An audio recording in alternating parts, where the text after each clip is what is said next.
Yun.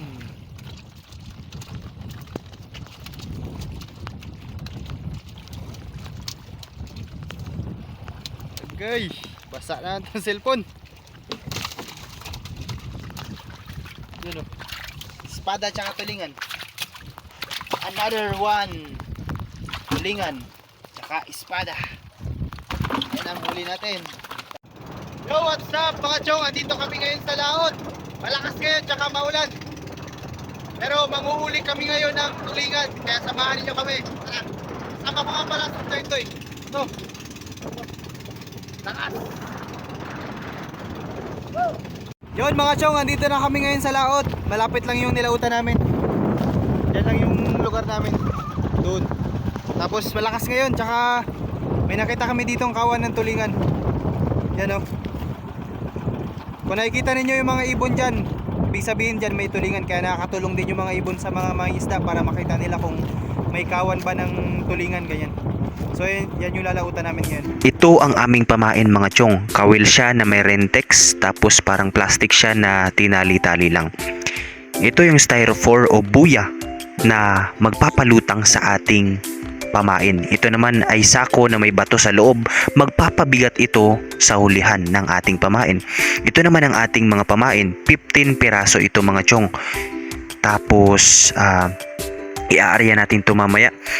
So ayan, kung mapapansin niyo mga chong, hinahanda na dito ni Tito Intoy itong ating pamain para makapagsimula na tayong makapanghuli ng isdang tulingan o tuna ang tawag dito ng ibang mangingisda o ibang tao.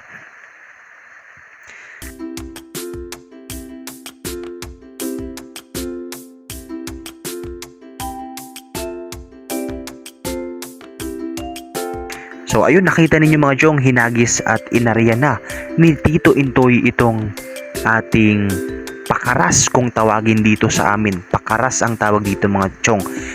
Ayan, wala siyang pinagkaiba sa pag-arya ng kagaya sa pangingitang. Kasi ito, isa-isang tinatanggal yung pamain dito sa ice chest. Umabot din siguro ng 15 to 20 minutes or 10 to 15 minutes yung pag-arya namin dito nitong mga pain or nitong pakaras. Ang ating mga mangingisda ay lumalaot kahit na malakas at masungit ang panahon. Kasi naman, meron din silang mga pamilya na kailangan nilang pakainin at ibigay ang pangangailangan. Ayan mga chong, tapos nang mag-arya dito si Tito Intoy. Itong dulo naman ng pakaras ay itatali dito sa swivel. Tapos yan, tatali siya ng mahigpit para safe at hindi matanggal itong ating pakaras. Yan, mahigpit na mahigpit yung pagtali. Ilalak pa yan dyan sa dulo. At ayun na nga, nakataas na dito ang ating pakaras. Ang purpose niyan para nakahanger or nakataas yung ating pakaras para mamaya kapag tumakbo ng bangka, yung mga kawil natin doon ay tumatalsik-talsik lang sa ibabaw ng dagat para magmukha siyang mga isda kapag nakita ng mga tulingan. Ang daming ibon dito mga chong. Sinyalis yan na nandito ang tulingan. Itong mga ibon na to ay kumakain ng mga Uy! Ang lakas ng kidlat na yun ah! Ang mga ibon na to ay kumakain ng maliliit na isda na kung saan yun din ang kinakain ng mga huhulihin nating tulingan.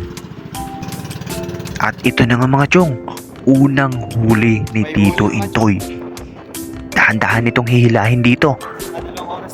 Tapos itong nylon naman ilalagay dito sa gilid para hindi siya maging sagabal at hindi natatanggalin doon sa swivel. At ayan na nga, hihilahin na ni Tito Intoy yan dito. Medyo struggle din talaga kapag humihila ka dito ng nylon, lalo na kapag ganitong masama ang panahon, malakas ang hangin, malakas ang alon. Talagang kailangan mong balanse yung bawat galaw mo dito sa bangka, baka mahulog ka. Professional sila dito pagdating sa pangingisda kasi kita nyo naman, pagdating sa balanse, hindi sila nahuhulog, nakatayo pa kung minsan kapag tumatakbo ang bangka. Tapos yan, partida, humihila pa yan ng nylon at ng isda. Ayan na mga chong, ang unang huli. Ayan na mga chong. I'm so excited na makita ang unang huli.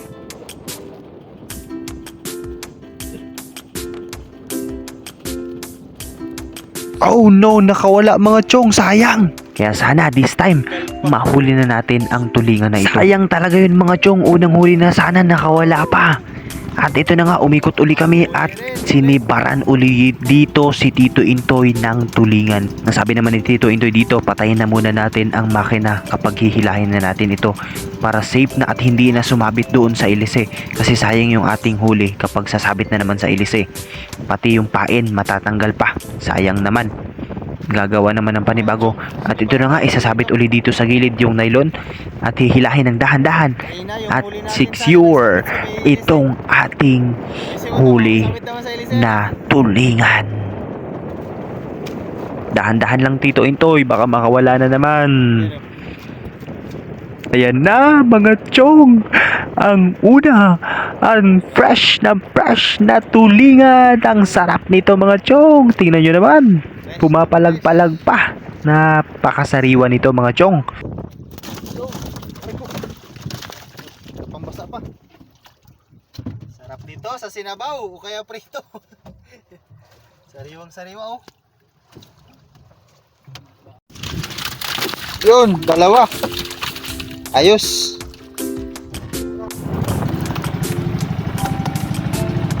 Ayan mga chong, napakasariwa nito. O tinan nyo, gumagalaw-galaw pa ang sariwang tulingan. Ang tawag dito sa amin sa Palawan ay tulingan. Pa-comment naman dyan sa comment section mga chong kung anong tawag ng isda na to sa inyong lugar.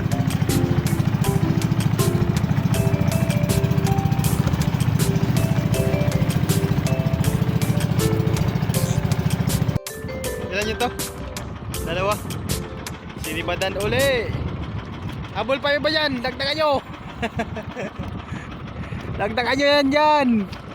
Habol pa, tulingan. Patayin muna natin ang makina. Baka magsabit na naman sa ilis eh. DJ Carl, play the music.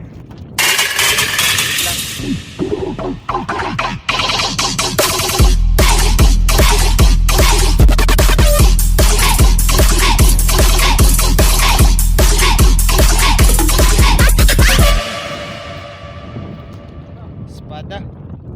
Sarap yun sa inihaw to no? Espada. Uy mga chong, ulan na naman. Yun.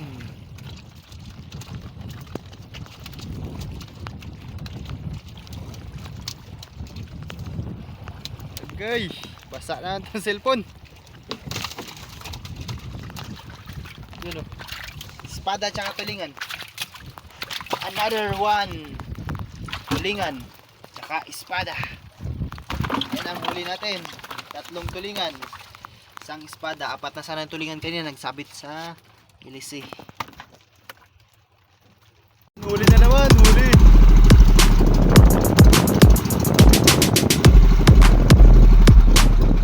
Nadagdagan ng isa.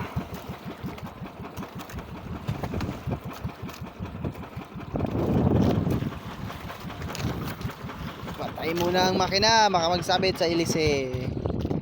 Yun mga chong, nadagdagan ng isa. Isa to no? 1 piraso. Tulingan. Alam nyo mga chong, hindi namin mapapakita ang buong pangingisda namin sa isang video lang. Kasi kung isasama namin lahat, aabot ng ilang oras. Kaya dito, halos ilang oras din bago kami nakahuli ng tulingan. Tapos wala pang sibad, kaya ilang piraso lang yung huli namin dito.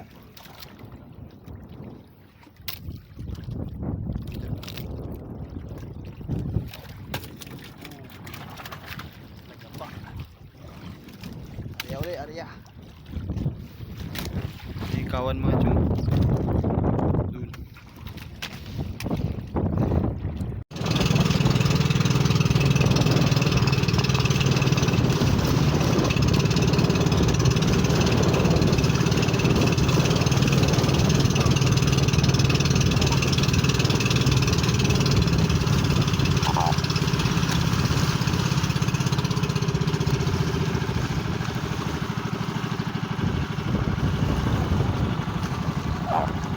Mga chong, hinihila-hila ni Tito Intoy itong nylon dito sa pakaras para tumalon-talon yung ating mga pamain doon at makita ng tulingan.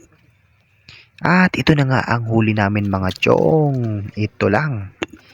Ayan. Mga chong, meron ditong sinuka ng tulingan. Pusit. Maliliit na pusit. Ayan. 5 piraso lang yung huli natin. Sa 2, 3, 4, 5, tsaka isa nito. Espada. Yan. Bawi na lang tayo sa sunod. Pusit.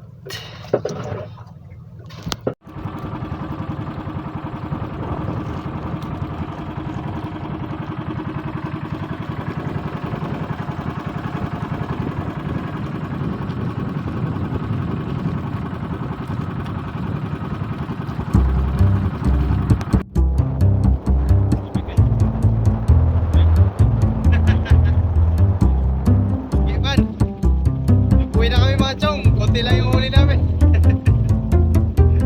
Woo! Lakas pa na ulan kayo na sa laot, lamig. Uwi na kami dun. Dapat namin.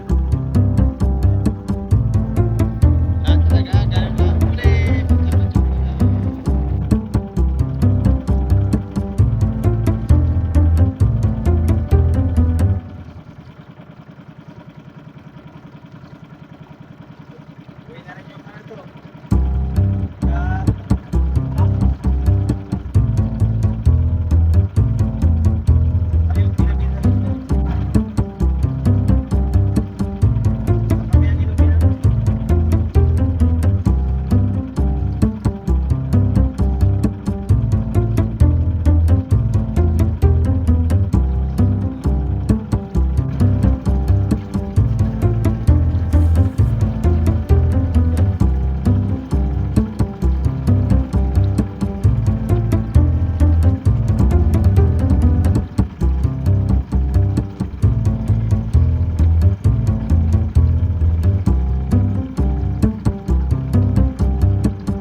Ha?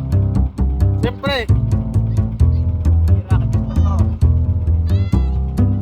Oh, hi kayo, hi. Sabihin niyo Kuya Cars,